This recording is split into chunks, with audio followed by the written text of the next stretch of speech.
Amados, vamos estar dando continuidade aí ao nosso estudo sobre angelologia, é, ou seja, o estudo acerca dos anjos, seja anjos de Deus, seja anjos do mal, anjos do bem e anjos do diabo.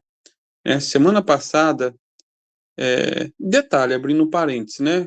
Nós citamos esses nomes somente pelo fato de que a Bíblia os cita, tá, queridos? Então, nós não vamos fazer menção aos nomes que o Espiritismo, o Baixo Espiritismo dão nos terreiros de Umbanda, Candomblé. Nós vamos fazer citações somente do que a Bíblia diz, faz menção, tá? Semana passada nós falamos um pouco sobre esses nomes, nomes como Lúcifer, um nome do diabo, Satanás antes da queda, o próprio Satanás, diabo, antiga serpente, dragão, todos esses são nomes que revelam aí um pouco do caráter, ou da personalidade do inimigo das nossas almas. É importante, queridos, estudar esses nomes, primeiro porque está na Bíblia, né? Está na Bíblia, nós temos que analisar todo o conteúdo da palavra de Deus. E segundo, que nós não podemos menosprezar, né, o nosso inimigo. E já que o nome revela um pouco da sua personalidade, é bom estarmos atentos, não brincarmos com ele, né, não abrirmos brechas, estarmos sempre aí nas mãos do Altíssimo, né, à sombra do Altíssimo, como diz o Salmo 91, porque se estivermos com o Senhor, o maligno, diz a palavra, ele não pode nos tocar, tá? E não terminamos os nomes, e com certeza não terminaremos hoje, são muitos os nomes. A Bíblia chama o nosso inimigo também de destruidor. Fora os nomes de semana passada, a Bíblia chama de destruidor. Apocalipse 9:11 é um texto bem, como se diz, bem macabro, quando diz: tinham um rei sobre eles, o anjo do abismo, cujo nome em hebraico é Abaddon e em grego Apolion. Então, esses dois nomes, Abaddon e Apolion, significam uma só coisa. O diabo, ele é destruidor. Ele veio para matar, roubar e destruir. Por mais que essa referência lá em João 10, o contexto ali seja para falsos pastores, eu acredito nisso, mas não tem como deixar de aplicar também ao inimigo das nossas almas. Isso porque Satanás, ele não tem aí nenhum sentimento de recompensa ou de retribuição por serviços prestados a ele, né? Aqueles que servem ao diabo, no final, ainda são perturbados, azucrinados, né, pelo diabo e ainda vão para o inferno. Ele é ruim de natureza, ele é perverso, ele é covarde. Um exemplo claro na história, queridos, é o das irmãs Fox, né, Kate e Margaret. Elas são consideradas as pioneiras do espiritismo moderno. Foi através delas que começou esse contato com seres, né, que haviam supostamente morrido e voltavam para trazer mensagens. Foi elas as pioneiras, né, dessa doutrina diabólica. Então, elas trabalharam arduamente para o diabo, promoveu e muito seu reino como ninguém na história, mas o final delas não foi nada bom, foi triste por demais. Elas se tornaram alcoólatras, né? A imprensa americana, por exemplo, descreveu a Margaret como alguém de quem devemos sentir pena, em total ruína física e mental. E completa dizendo, cujo apetite se volta apenas para líquidos tóxicos. E que contraste, né, vemos com relação aos que servem a Deus. Queridos, servir a Deus é maravilhoso. Tem as suas lutas, tem as suas dificuldades, mas lá no final de 1 Coríntios 15, né, versículo 58, fala que o nosso trabalho no Senhor não é vão. A recompensa, o Senhor é um bom Senhor, é um bom Pai, Jesus, ele nos cura no corpo, nos cura na alma, ele nos dá aí a verdadeira paz que o mundo não pode dar. Jesus nos enche com teu Santo Espírito, ele envia anjos poderosos para nos guardar, e quando morremos, ainda somos levados por esses anjos ao paraíso de Deus. Todo crente, eu creio assim, que quando parte, assim que ele dá o último suspiro, há aí, a companhia de anjos para o levarem à presença do Pai. Na famosa história do rico e Lázaro, podemos ali ver que quando Lázaro morreu, ele não teve um enterro. Não teve. Se você ler Lucas 16, você vai ver que ele morreu e não faz menção a enterro. Mas, logo em seguida, diz que ele foi levado pelos anjos para o seio de Abraão, para o paraíso, para o terceiro céu, lá em Lucas 16, 22. O rico da história, ele morreu e teve um enterro, provavelmente um enterro muito pomposo para a época, né?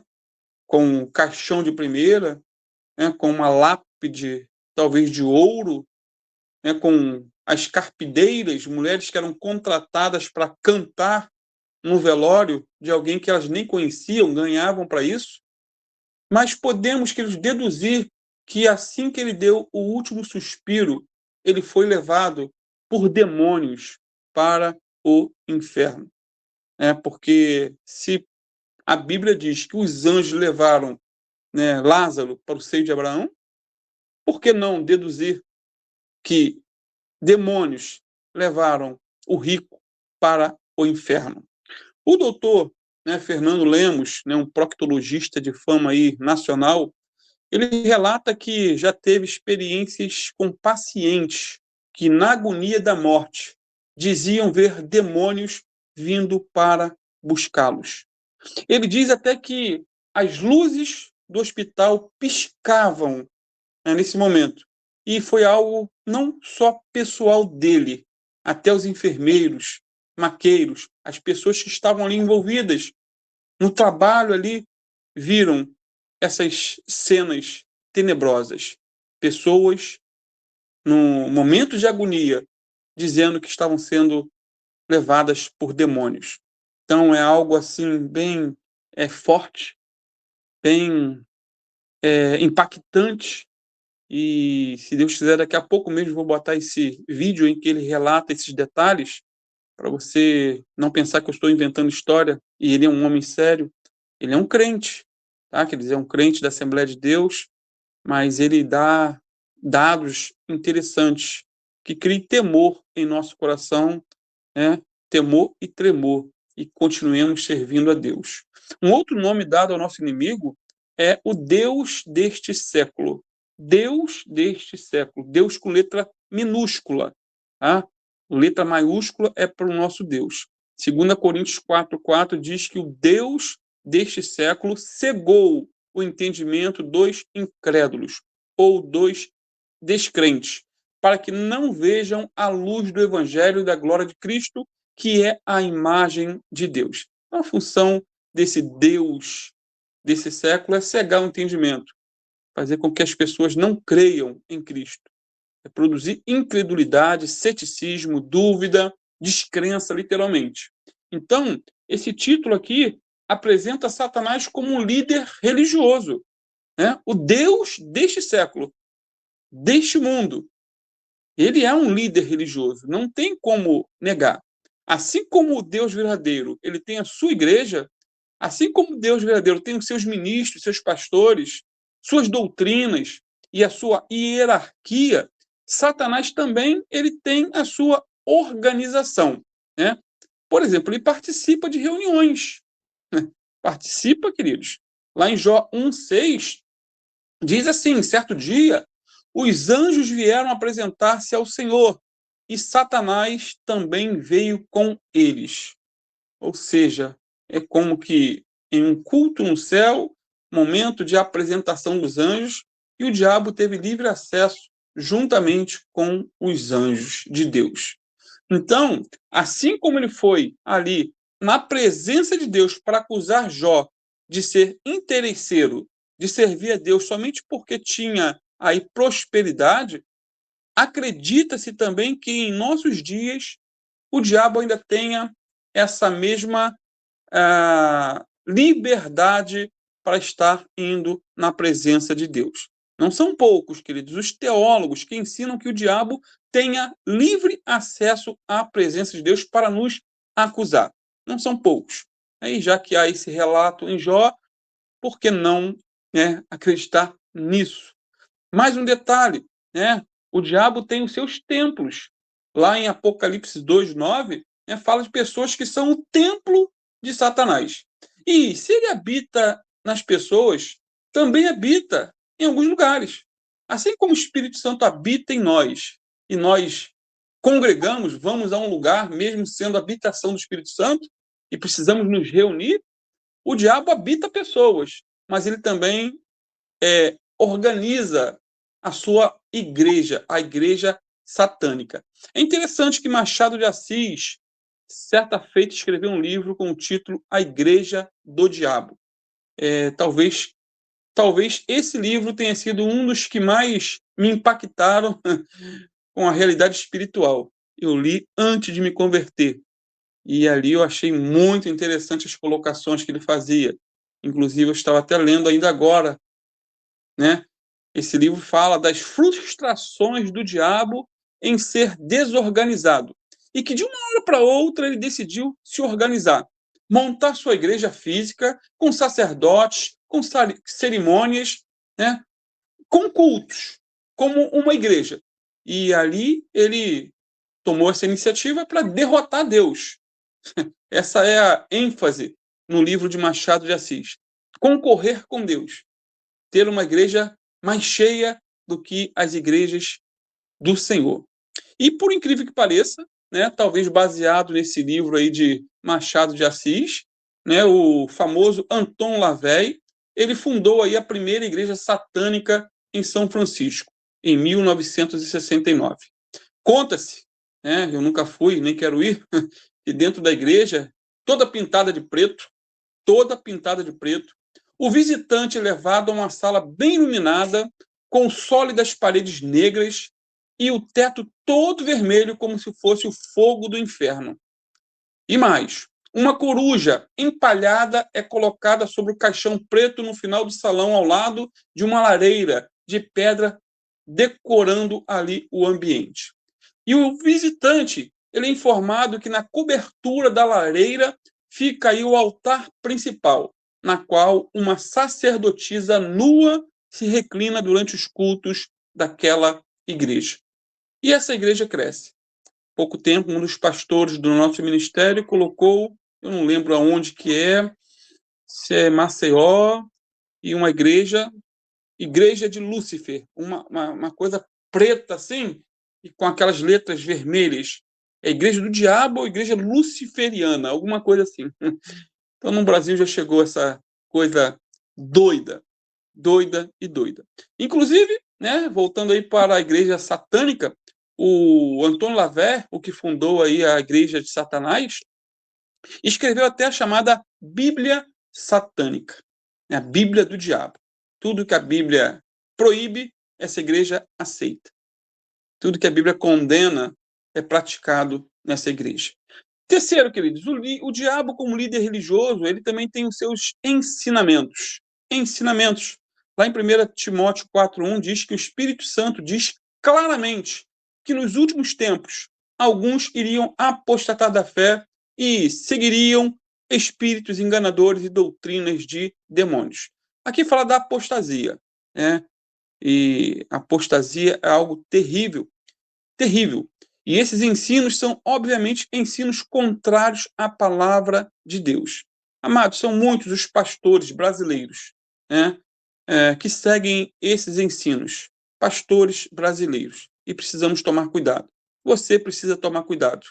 Precisa para não ser enganado. Pastores que pregam o amor divorciado da justiça. Pregam o amor de Deus divorciado da justiça de Deus. Pregam uma graça barata, sem custo, sem negar a si mesmo. Muitos pastores, queridos, já se dobraram a teologia inclusiva, ou seja, uma teologia que aceita todos como são, sem necessidade de mudança. Pastores como Ed René Quivides, pastores como Caio Fábio, pastores como Ricardo Goldin, homens que defendem abertamente que é correto, não há problema algum em ser crente gay. Isso é o que está agora na moda. Incrível. Incrível até que ponto chegou a igreja brasileira. Já tem até apóstolas lésbicas, né? A famosa Lana Holden, que foi aí nos anos 90 uma evangelista, pregadora, pregou em vários congressos cristãos, né? E agora, né, é casada com outra mulher, isso é problema dela, ela faz com a vida dela o que quiser. Só que fundaram uma igreja em São Paulo, uma igreja inclusiva, e agora elas foram consagradas a apóstolas, as duas. Então, é esse o nível da igreja chamada evangélica atualmente.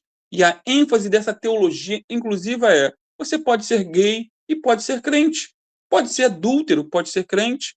Pode ser um imoral e crente ao mesmo tempo. Pode ser uma prostituta e crente.